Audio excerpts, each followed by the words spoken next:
asalaamaaleykum mbokk yi ñuy seetaan à travers Seneweb TV seneweb.com nuyu nañ leen bu baax a baax amaat mbégte dellu siwaat tey nag ñu ngi am mbégte recevoir ñi nga xamante ni ñoo di des jeunes cadres de Action républicaine membres de l'APR fas yéene sekk ak ñoom waxtaan ci wàllum actualité politique bi nga xamante ni moo lëmbee réew mi jamono bi alors maa ngi ak ki nga xamante ni moo di El Hadj Maram Faye si je ne me trompe pas nuyu naa la. maa ngi lay fay madame Sy. di la jaajëfal di la wax également bienvenue. merci beaucoup di leen remercier ci invitation bi. di leen féliciter par rapport au travail exceptionnel que vous êtes en train de faire dans l'espace médiatique. Merci. C'est très important d'informer juste et vrai. di sant di gërëm mbokku téléspectateurs auditeurs ak internautes yi leen di suivre. alors tey ñu nar a waxtaanee li nga xamante ni moo di actualité politique. bi lëmbee dëkk bi jamono bi dina bokk ci waxtaan bi li nga xamante ni moo di présidentielle 2024 bi commission d'enquête bi ak rumeur yi ñuy dégg jamono ji au niveau de l'APR alors dañuy daal di commencer ci rumeur yooyu sax ndax dañu gis ni que ni si seen parti bi di APR dafa am ñi nga xamante ni depuis président Macky Sall bu mu jëlee dogal ni Amadou Ba moom mooy doon seen président dañ ko daal di won ginnaaw dem créer seen parti di wéyal seen ay activités politique ñu dégg ci ki nga xamante ni sax moo di Mame Mbaye Niang génn ne moom Macky Sall moo ko fi bàyyi woon donc toppul keneen ak keneen Aly Ngouille Ndiaye Mame Boye Diao mu jur benn tollé bi nga xamante ni ñu bëri ñu ngi ci waxtaanee lan nga ñu mën a wax un peu ci division boobu noonu au sein de l'APR. Je crois que loolu c'est l'expression de la vigueur démocratique qui prévaut au niveau de l'APR. Parce que xam na baaxoo nañ Sénégal parti politique boo ci bokkee muut mbaa mot. maam borom parti bi mooy décider da ngay conformer wu. wala nga génn ñu seetlu ci parti yu bari d'évolution monarchique moo fa nekk. mais situation bii ñuy seetlu APR ça prouve encore une fois que parti politique ay courant de pensée yu dajaloo la pour un même idéal. et qu'il peut arriver qu'à un moment donné dans le compagnonnage que position yi opinion yi wala conviction yi diverger. du tee ku ci nekk nga dem continuer ce idéal politique. Je crois que lii c'est l'expression de la vigueur démocratique qui prévaut au sein de l'APR. et que nelawuñu aussi parce que fépp fu nga xamante ne am nañ fa koo xam ne dafa amoon doole ci parti bi ku génn avant muy génn am na yeneen responsable yu fa doon liggéey. donc le travail continue on essaie de maximiser sur toute l'étendue du territoire national. di ñaan yàlla mu may ñu une victoire éclatante au soir du 25 février. tout en sachant que am na ay nit c'est malheureux yu nekk au niveau de l'APR yoo xamante ne on ne peut pas parce que yenn yi à la limite da nga naan parce que ñi nga xamante ne idéal de pensée la wala conviction la ànduñu ak candidat bi génn nañ samp seen ndënd. mais il y a un travail de sape que nous constatons de l'intérieur. mooy ñoo xam ne xëy na dañu tiit quant à leur avenir politique. dañu nekk dans l'incertitude. et ils font du chantage. je crois que c'est des choses qui ne marchent pas avec le candidat Amadou Ba. qui ne répond que du président Macky Sall et qui est en bon terme avec lui. Donc le parti ne peut pas en général gérer les humeurs politiciennes des uns et des autres. On continue à avancer tant bien que mal parce que yàlla def na on a un capital électoral bu wóor luñ ci yokk suñu borom subhanahu wa taala mën nañu dimbali. On fait focus sur ça. liggéey pour élire suñu candidat. Il y a des difficultés certes comme vous l'avez dit tout à l'heure surtout pour faire la transition avec cette fameuse commission d'enquête parlementaire. dinañ ci ñëw alors dinañ ci ñëw ci commission d'enquête boobu mais dama lay laaj juste ci li nga xamante ni moo di division bi ak frustration au sein de l'APR ñu bëri dañoo jàpp ni ki nga xamante ni moo di Amadou Ba dafa nekk benn candidat boo xamante ne dañ ko bëmax ba pare bàyyi ko ak boppam est-ce que c'est rassurant division bi ak li nga xamante ni aussi dañ ko délaissé rek dañ ko bëmax rek comme ni ko gars yi di waxee c'est pas encore mais bien en fait dañ ko bëmax rek bàyyi ko est-ce que jàpp ngeen ni c'est rassurant ak contexte bi nga xamante ni moom ngeen di dund au sein de l'APR. non bëmaxuñu ko bàyyi ko parce que la crème de l'APR en commençant par son président dañ koy jàppale chaque jour ñu ngi ci ginnaawam on ne prend pas la situation de quelques brebis galeuses pour en faire une situation générale. L'appareil de l'Alliance pour la République fonctionne. Pour preuve, le secrétariat exécutif national de l'APR a fait installer les comités électoraux. te dafa exiger woon pour ñu def ko durant le week-end passé et sur toute l'étendue du territoire national les comités électoraux des centres de vote ont été montés ba ci département yi pour dire que il y a une certaine vigueur dans le parti ñi nga xamante ne gëm nañu projet bi ñi ngi ci liggéey boobu ba léegi bàyyiwuñu seen loxo mooy li ma wax sànq y a des gens yi nga xamante ne nag loolu àdduna fépp nga koy gis. ci situation bu ñu nekk seen bopp rek la ñuy xalaat man après man. am intérêt personnel. intérêt crypto personnel yi ak intérêt politiciens yi donc yooyu duñ ci def trop attention parce que li gën a important mooy le Sénégal est beaucoup plus important que nous tous le Sénégal est parce que nous sommes. Donc on fait bloc autour du candidat, bloc autour de l'essentiel, travailler sur le programme, échanger avec les concitoyens, aller à l'assaut des électeurs. Je crois que c'est beaucoup plus important pour nous que de nous attarder sur le sort de brebis galeuses yi nga xamante ne ils sont en train de faire un travail de sape qui dessert le parti. Mais nag fii Sénégal la lu waay gas mën nañ koo suul. Donc autant ils sont en train de saper, autant d'autres sont en train de travailler pour une victoire éclatante. Mais à un mois des élections ñu gis xiiroo bi ŋaayoo bi division bi au sein de l'APR. Est-ce que c'est rassurant à un mois des élections? Oui, xiiroo bi ak ŋaayoo bi gars yi ñoo ko jox benn ampleur bi mais xiiroo bi ak ŋaayoo bi amul benn ampleur bi ki nga lim léegi au-delà de ki nga lim léegi mënuñu ci tegaat beneen tour boo xamante ne mu ngi jël ay positions yu radicales contre le candidat Amadou Ba wala mën nañ ne mu ngi def un travail de sape kenn ki nga lim kese la muy mel ni benn ñebe ci cin.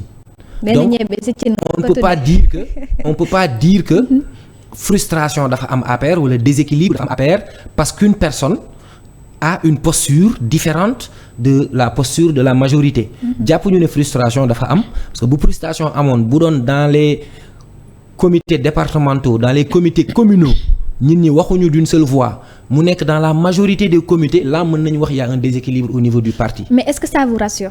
Oui, ça nous rassure xam nga lu tax ça nous rassure comme je l'ai dit tantôt dans mon propos. L'Alliance pour la République depuis bi ñu génnee ci élection législative yi ñi ngi liggéey. On avait cartographié zone yi nga xamante ne zone yoo xamante ne dañ fa amoon ay faiblesses commencé nañ fa liggéey depuis lors. Il y a un travail de communication qui a été initié et de rétablissement de la vérité par rapport à la manipulation qui sévit dans les médias sociaux. Donc on a espoir parce que ñun li ñu gëm en politique avertie ak ci li ñuy jot ci information ak rapport ak retour. ak implication sociologique bi ñu am parce que être sénégalais c'est très difficile connaître le pays dans ses 547 communes 24 000 et quelques villages 300 et quelques hameaux c'est très difficile retour yi ñuy am nañ yaqin ni suñu candidat dina jàll au premier tour incha allah. Alors ñu ñëw ci li nga xamante ni moo di commission d'enquête parlementaire bi nga xamante ni waa PDS ñoo ko initié daal di si accuser ñi nga xamante ni les 7 sages de corruption et de conflit d'intérêt. Bon coow li bëri na temps yi ñëpp a ngi wax complot la entre APR ak PDS pour mën a reporter élection yi gis nañ ki nga xamante ni moo di président Macky Sall joxe na ndigal ne nañu suivre commission d'enquête bi pour mën a apporter lumière ci li nga xamante ni waa PDS moom la ñu accuser les 7 sages lan ngeen ci mën a wax yéen en tant que membre de l'APR. Alliance pour la République. C'est une situation dangereuse. Très grave pour la stabilité de la République. loolu moo waral ñu attirer président de la attention au président de la République. Pour qu'il siffle la fin de la récréation. Parce que attaquer conseil constitutionnel institution la au même titre que le pouvoir législatif au même titre que le pouvoir exécutif du président de la République et que ci histoire vous me permettrez de convoquer l'histoire en 1993 am na situation bu conseil constitutionnel bii dundoon mu indi instabilité politico-sociale ak ay violence mu am ay mort jamono jooju dañ doon accuser l'État d'être responsable de la forfaiture mais après l'accession à la magistrature suprême de Maître Wade il a eu à poser certains actes yoo xamante ne day tey xel muy la loi Ezzan l'ancien député de Kaffrine yàlla na ko yàlla yërëm bu initié woon une loi d'amnistie pour yëpp criminels yi nga xam ne ñëpp dañoo taxoon ci assassinat au juge Maître Babacar Seye. À la lecture du livre d'Abdou Latif Coulibaly Wade et les assassins je laisse les Sénégalais à l'appréciation du rôle présumé du PDS et de Wade dans cette affaire. Mais le cocasse de la situation c'est que le PDS avec Abdoulaye Wade dégg nañ lim fi yekk conseil constitutionnel membre conseil constitutionnel yim fi faloon ci ay mandat am de 2000 à 2012 il a été le plus grand pourfendeur après les avoir nommés. C'est ce même PDS là qui revient attaquer le conseil constitutionnel. Le cocasse de la situation réside dans le fait que il y a 3 ou 4 jours le PDS nous parlait d'audio et de documents compromettants, du lourd. Ce sont leurs mots. Ce matin, à la lecture de leur communication, ils nous parlent de faisceaux d'indices. da nga jàpp ni dañoo contredire seen bopp. dama jàpp ni dañu contredire seen bopp et que démarche bi dala lalu ko lu dul politique politicienne parce que ku xam fi Sénégal toll xam fi Sénégal jëm xam li wër Sénégal kese ñor la doo fi wundu loo xamante ne dafa mën a indi instabilité politique nga xam ni instabilité sociale moo ciy découler violence moo ciy découler parce que il faut qu'on dise aux concitoyens que nos perspectives sont pétro-gazières nos enjeux sont sécuritaires. Président Macky Sall dafa am nu mu jotee woon réew mi dafa am nu mu war a bàyyi réew mi dafa am lu mu fi wax barki Dembo Ndiaye ñun xam nañ ni il a une haute estime de lui-même vendredi passé mu am lu mu waxaat au niveau de la mosquée omarienne Karim Wade ak waa PDS dañuy accuser 2 sages du Conseil constitutionnel de compromission et de conflit d'intérêts.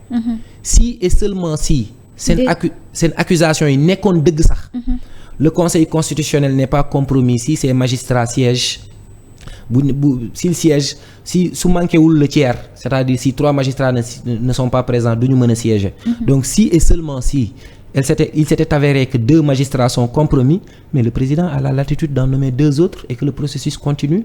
D'autant plus que ci processus su parrainage yi Conseil constitutionnel ni mu ko diligenté ak caractère inclusif bi am ak le fait qu'il est permis à des candidats de se rattraper wax dëgg yàlla dina jafe ñu mën a wekk Conseil constitutionnel ci processus bi mais plus important encore l'Assemblée nationale n'a pas compétence à entendre ni à juger les sages du Conseil constitutionnel. Donc ils n'ont pas l'obligation d'être entendus par la commission mais si les magistrats parlementaire. Oui, si les magistrats, les sages du Conseil constitutionnel refusent de répondre à la commission d'enquête parlementaire, il n'y a aucun mécanisme de contrainte contre eux. C'est le Conseil supérieur de la magistrature qui a le droit de traduire des magistrats fautifs en conseil de discipline. Et si la faute du magistrat relève du pénal, ñu doog ko transmettre au bureau du procureur de la République pour qu'une enquête soit diligentée. Je crois que cette procédure-là, c'est de la poudre aux yeux, c'est pour distraire les Sénégalais autour de l'essentiel. Parce que li gën a important tey. Mais accusation yi aussi grave na de corruption ak conflit d'intérêt est-ce que tamit d'après li nga wax ni est-ce que du benn opportunité bi nga xamante ni bon je peux le dire ainsi par exemple bi nga waxee ni Assemblée nationale amul compétence entendre les 7 sages est-ce que ça veut dire que les 7 sages ont le droit de faire tout ce qu'ils veulent alors que te dara du leen ci fekk en fait? Absolument pas. Les magistrats sont tout autant justiciables que le citoyen lambda. Seulement ni ñu la mënee teg loxo yow yóbbu la ci yoon àtte la du noonu di ci yoon yooyu la ñuy jaar pour àtte magistrat wala pour déglu ko wala pour teg ko loxo. wax naa léegi ne conseil supérieur de la magistrature moo yilif. magistrat yi moo habilité pour traduire magistrat bu ñu ne dafa fautif conseil de discipline. affaire bi nag bu nekkee ne ça relève du pénal mu transmettre ko procureur de la République pour qu'une enquête soit diligentée. Conseil supérieur de la magistrature jël ay sanctions yu mu prévoir par rapport à ce magistrat fautif. Mais le code pénal aussi vient en appoint. Ça dépend de la faute bi ñu jàppee magistrat bi. Mais ci cas de figure bu précis bii dañu ne 2 magistrats yu compromettre. Si et seulement si cela est avéré. Parce que gëwma mu nekk dëgg le magistrat Coulibaly et Cheikh Tidiane Coulibaly et l'autre là Ndiaye xam nañ leen en termes de probité yàgg nañu siéger dans les cours et tribunaux et dama gëm ni PDS avec le méthode machiavélique s'il détenait une once de preuve audio wala dara ñun xam nañ audio léegi Sénégal nu muy tasee depuis la semaine passée non am nañ ci au moins même bu dee 1 minute wala tarfatal ay nii mais ils ont commencé par du lourd de grosses preuves pour finir par un faisceau d'indices concordants. Et que tey bu ñu reporter élection yi c'est un danger pour le pays may fàttali ne démb pas plus tard qu'hier le Mali le Burkina et le Niger sont sortis de la CEDEAO mën nañu jàpp ne par dérivation dañuy génn UEMOA mën nañu jàpp mu leer ñu ni Sénégal dafay ñëw am ay problèmes économie parce qu'il y a des échanges commerciaux importants avec le Mali le Niger et le Burkina. Donc reporter élection dafay salfaañe marche république bi d'autant plus que article 52 dafa leer ci li war a tax ñu reporter élection et amul dara la république les institutions de la république ne sont pas menacées les accords internationaux ne sont pas menacés stabilité wu dëkk bi dara menacé wu ko dara menacé wul dëkk bi lu war a tax ñu dem ñu reporter élection yi te bu ñu reporter élection yi sax moo mën a indi instabilité ci réew mi. ngalla nañu respecter Sénégalais yi 25 février ñu dem élection ku mën a gagné. ak camp boo mën a bokk ñu jox la réew mi mais Karim Wade en 2019 il y avait une déclaration sur l'honneur pour chaque candidat. En 2019, je ne connais pas le contenu de sa déclaration sur l'honneur, mais il avait fait une déclaration sur l'honneur. Et que Bois PDS ñu ngi invoqué sa déclaration au niveau du consul de France en invoquant le code civil français. Bien que le code civil sénégalais soit inspiré du code civil français, est-ce que ce sont les mêmes termes? Le décret bien après le génn bu jógee Matignon.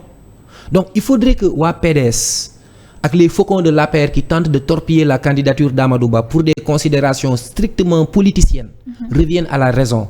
Sache que le Sénégal est au-dessus de tous et au-dessus du président Macky Sall. Loolu moo waral mu am une posture républicaine pour renoncer à un mandat que la loi lui permettait d'avoir.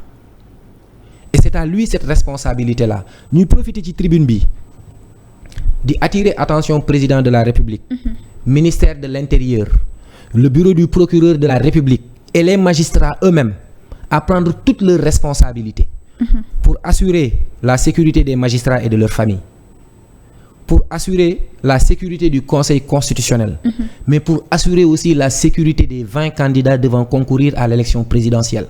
Justement ci li nga wax noonu lan moo tax nga wax lii est-ce que da nga craindre événement 1993 yi wala. waaw ñaanuñu ko yàlla. parce que Sénégal dafa am ci lu mu jógee yàggul. gis nañ fi ñu dugal ay photo juge ak ay adresse juge ak école yu seen doom yi di jàngee di menacer. gis nañ fi ay actes terroristes.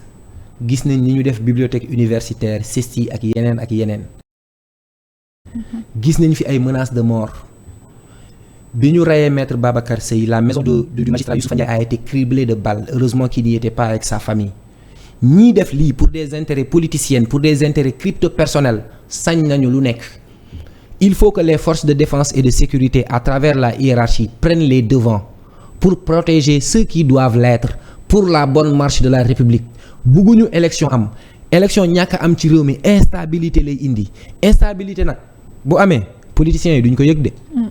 ci gafaka ñun sénégalais yi parce que instabilité politique instabilité sociale lay indi violence moo ciy découler crise économique lay jóge ci ñun baadoo lay détendre ñoom duñ ko yëg. et que Karim Wade bu Sénégal di tàkk ba jeex du ko safara du ko laalee fenn depuis son exil doré de Doha. Donc il faut que les responsables sur toute la chaîne hiérarchique prennent leurs responsabilités mais il faut aussi que le président de la République siffle la fin de la récréation. mais complot bi ñuy wax boobu ba léegi entre APR ak PDS gis nañ ki nga xamante ni mu di président de la République joxe na instruction ne nañu topp commission d'enquête bi gis nañ également ay ñenn ci ay député APR dem di jàppale ay député PDS ngir ñu def li nga xamante ni moo di commission d'enquête bi loolu naka lañ ko mën a jàngatee est-ce que xel teeyul ci gis-gis bi la. non xel teeyul parce que xam nga du député APR yëpp par exemple ñoo jël la voix pour soutenir l'initiative du PDS. Le président de la République comme wax naa ko sànq mooy la première vigie de cette République. Le PDS en tant que parti historique et légalement constitué. bu ñëwee présenter ko ay préoccupations lii cëram mooy mu ne député yi bokkee ci moom bàyyi leen xel ci li ñuy wax. Je veux pas aussi qu'on prête au président de la République des mots qui ne sont pas les siens parce que maa ngi dégg tey ci suba nit ku naan président dafa ne député yi prenez fait et cause. pour kii bi man c'est pas la compréhension que j'ai eue de sa déclaration. Ban compréhension bi ma ci am mooy saytu leen li waa PDS yi nii di wax. xool leen ko bu baax au niveau de l'Assemblée nationale. parce que le président de la République il maîtrise les textes. En disant cela il sait que l'Assemblée nationale n'a pas compétence à entendre les magistrats. L'Assemblée nationale n'a pas compétence à juger les magistrats. D'autant plus que pas plus tard que vendredi il a réitéré. Maanaam le fait que les élections se tiendront à date échue à l'occasion de la ziara annuelle de la famille omarienne. Donc dama jàpp ne président de la République bu war a tëddee njaaxaanaay moo waxee noonu pour rafetal te loolu mooy cëram sax mais d'autre part mu war a garantir la stabilité et la paix dans ce pays-là en respectant le calendrier républicain. Léegi nag li ngeen di wax naan complot wax naa ko à l'entame de mon propos. ñun ñëpp gis nañ APR ak ñi bokkul APR que y a des gens qui sont dans l'APR qui ne sont pas enthousiastes sur la candidature du président Amadou Ba. xëy na leur avenir politique est incertain xëy na am na lu ñuy jiiñ seen bopp xëy na mais toujours est-il que du waa APR ñoo allié wu ak waa PDS pas plus tard qu'hier avant-hier le président Amadou Ba a dit sur France 24 et RFI que les élections se tiendront à date échue. dafa bëgg ñu bëre donc kooku amul problème dem compétition électorale. mais comme ni ma ko waxee sànq. mais position député APR aussi moom laay ça. wax non ça ne prête pas à confusion. on est dans un parti politique avec des diversités. les gens ont la liberté d'adopter une ligne politique wala de ne pas adopter celle-là. donc xam nga ay brebis galeuses comme ni ma ko waxee sànq mënut a ñàkk. xam nañu président day dem xëy na du bëgg a rëq ndig yi. tey par exemple à part benn ñebe ci cin bi ngay dégg mu wax déggoo kenn kuy génn APR di jël la parole publiquement pour contester la candidature du président Amadou Ba. mais wax nga ko sànq donc pour dire que wax nga ko sànq ki nga xamante ni par exemple mooy Abdoul Mbow. jóge na Côte d'Ivoire pour ñëw pour ci li nga xamante ni moo di commission d'enquête bi également loolu est-ce que doo ci revenir tuuti. waaw loolu dafay indi jiixi jaaxa.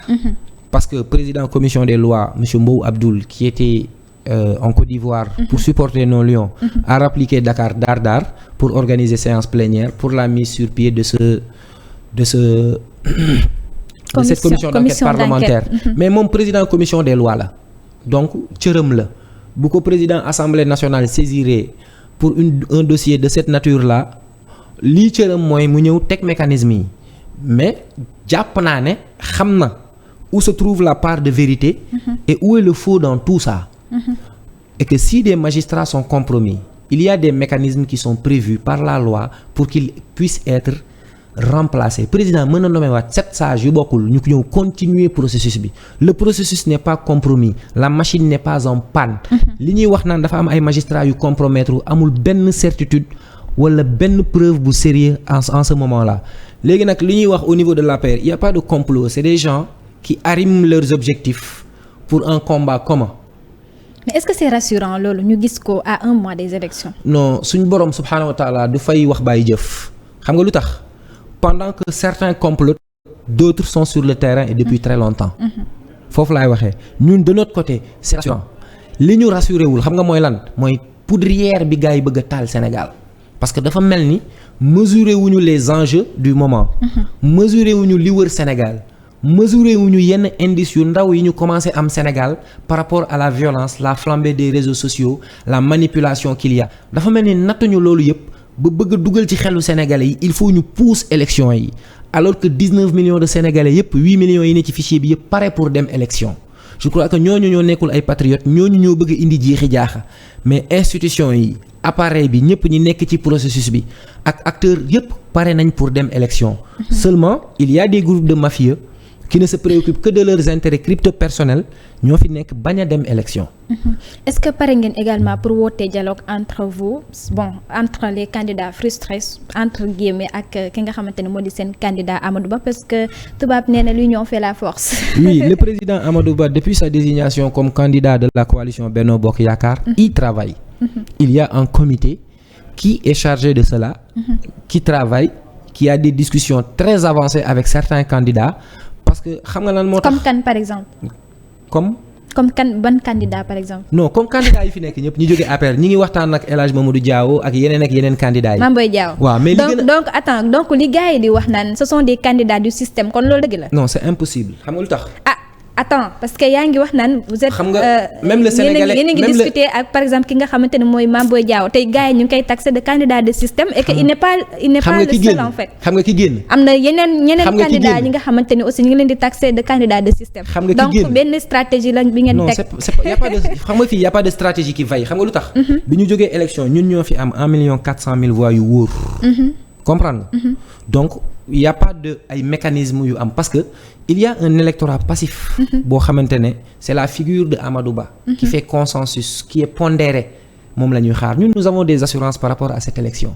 moo tax ñu bëgg coûte que coûte dem élection ñi am chance dëgg am acuité sensorielle dañuy ñëw greffé wu à la machine. quand je dis que nous sommes en train le président Amadou Ba à travers un comité est en train de discuter avec tout le monde c'est-à-dire c'est le caractère de l'individu nit ki moo consensuel.